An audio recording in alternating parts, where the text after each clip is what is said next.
ಒಂದು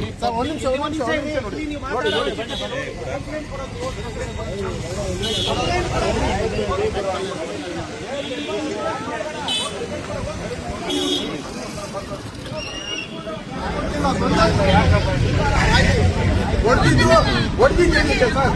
ಈ ಕೈ ಮಾಡೋ ಅಧಿಕಾರ ಯಾರು ಸರ್ ಕೊಟ್ಟಿದ್ದು ಸರ್? ನಿಮಗೆ ಕೈ ಮಾಡೋ ಅಧಿಕಾರ ಯಾರು ಸರ್ ಕೊಟ್ಟಿದ್ದು? ಒಂದೇ ಒಂದು ಹಾರ ಹಾಕ್ಬೇಕಂತ ಬಂದಿದ್ದಕ್ಕೆ ಈ ಸಾಹೇಬ್ರು 3 ಸಲ ಹೊಡೆದಿದ್ದಾರೆ. ಇಲ್ಲಿ ನೋಡಿ ಮಾರ್ಕಿದ ಇಲ್ಲಣ್ಣ, ಇದಂತೂ ಬಿಡೋದೇ ಇಲ್ಲಣ್ಣ.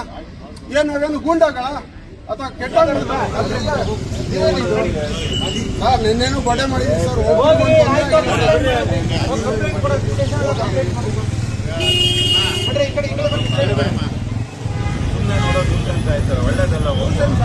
ಒಳ್ಳೆದಲ್ಲ.